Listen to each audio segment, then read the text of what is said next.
आलू गोटे एमती परिबा जोंटा कि समस्तंकर पसंद। ताहले चलंतु आज से आलूर गोटे नियारा आउ टेस्टी रेसिपी बनेबा जार ना होचु दही आलू तरकारी। ए दही आलूर तरकारी भात सहित रुटी सहित किंबा पूरी सहित बहुत टेस्ट लगी थाए। जो मानकर परिबा तरकारी एतेटा पसंद नुह से माने एमती दही आलूर तरकारी बनेकी थरे निश्चित ट्राई करंतु।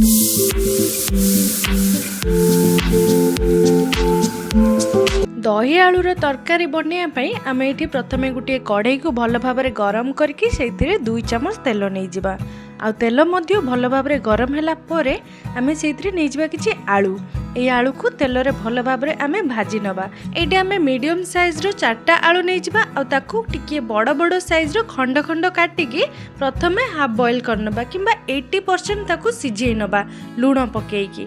तापरे आपण जेते बेले भी तेल रे भाजिबे सेतिरे अल्प टिके हळदी पकेकी भाजिले आलूर कलर बहुत बढ़िया आस्ताए। आपण चाहिले डायरेक्ट कंचा आलू को भी मध्य एंती तेल रे भाजी पारिबे किंतु सेटा सिझिबा दरकार भल भाव रे काहेकि ना आमे जेते बेले ताकू तरकारी बनेइबु दही सहित सेते बेले आलू ठीक से सिझिबनी सेतिपई आमे ताकू पूर्वरु प्रथमे सिझेइकी भाजी नबा किंबा एंती कंचा आलू को मध्य तेल रे भल भाव रे गोल्डन कलर हेबा जाय भाजी नबा।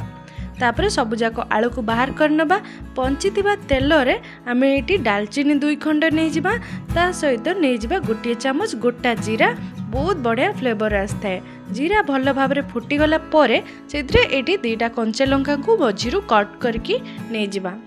तापरे एटी आमे नहीं जिबा किछि पियाज एटी मु 2टा मीडियम साइज पियाज को एकदम फाइन चॉप कर नेछि छोट छोट करके आपण काटिकी नहीं पारबे ताकू एमती तेल रे भल भाव रे टिके भाजी नबा। पियाज भाजी होबा पई टिके अधिक टाइम लागि थाए तो चलंतु ता भीतर आमे गुटी दही रो मसला बनै नबा।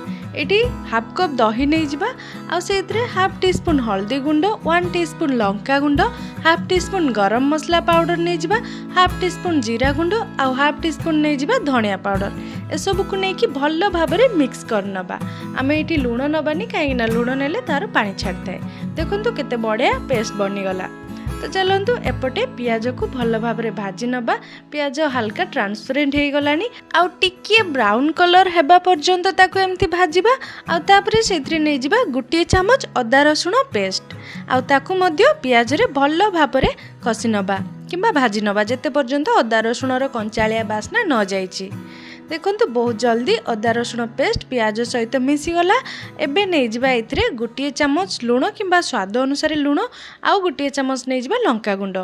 आपण जदि अधिक लंका खाऊ नांती ताले एठी लंका गुंड को स्किप करि परिबे काहेकि ना हमें दही रे मध्य लंका गुंड गोटे चामच नेइथिलु। सबु जाक मसला को भल भाव रे कसी सल्ला परे एबे हमें एठी नै जिबा दही मसला जोंटा को हमें टिके पूर्वरु बनै कि रखथिलु। ता पूर्वरु गैस रो फ्लेम को एकदम स्लो कर देबा काहेकि ना एकदम गरम गरम तेल रे जदि दही पकेबा ताले दही फाटी जिबार संभावना थाए तेनु टिके गैस रो फ्लेम को लो कर सल्ला परे दही पके नबा तापरे धीरे धीरे मीडियम फ्लेम रखिकी एमती दही को नॉन स्टॉप चलई चलिबा। देखंतु केते बढ़िया भाव रे मसला ग्रेवी बनी गलानी।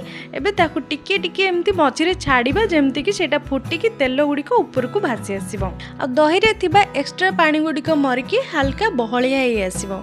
तो देखंतु मसला रु केमती तेल गुड़िक ऊपर को भासी आसलानी। एबे चलंतु भल भाव रे मसला को कसी नबा आ देखंतु मसला भी हल्का बहलिया हे आसलानी। तो ये कौन करबा आमे जो आलू को ऑलरेडी भाजी की रखी थिलु से आलू को एठी ऐड कर दबा। मसला बहुत सुंदर देखा जाउची एकदम कसी हो जाइची। तो एठी आलू को ऐड करके आलू को मध्य मसला सहित भल भाव रे कसी नबा। आलू को तो आमे ऑलरेडी प्रथम सिझेई नहीं थिलु ना आ अधिक एठी सिझेया पई पड़िबनी आ दहीटा होचु हल्का खट्टालिया जिंस तो खट्टा जिंस रे आलू भलसे सिझी न थाए सेति पई आमे ताकू पूर्वरु सिझेई नहीं थिलु। तो चलंतु भल भाव रे कसी सारला परे एठी आमे अल्प टिके पानी ऐड करबा आ आपण जेतिकी ग्रेवी रखिया पई चाहुचंती किंबा जेतिकी झोल रखिया पई चाहुचंती सेही हिसाब रे आमे एठी पानी ऐड कर नबा। अधिक नाई एठी अल्प ही पानी ऐड करबा काहेकि ना दही मसला वाला आलू तरकारी खाइबा पई बहुत टेस्टी लागि थाए आ सेटा हल्का बहलिया रहितले ही बढ़िया लागि थाए। आउ एबे ताकू 2 रु 3 मिनिट पर्यंत एमती फुटिया पई छाड़ी दबा। आ फुट आसला परे एडी मु नै जिबी किछि कटा धनिया पत्र। आपण चाहिले आलू जते बेले कसुथिबे सेई कसारे किंबा मसला रे मध्ये धनिया पत्र पकेई परिबे, किंतु एमती लास्ट रे धनिया पत्र पकेइले खाइला बेले धनिया पत्र रो बास्ना आ टेस्ट एकदम फ्रेश फ्रेश आस्ते। तो चलंतु एबे गैस रो फ्लेम को बंद करिबा आ गरमा गरम सर्व करिबा भात सहित किंबा रोटी सहित किंबा पूरी सहित।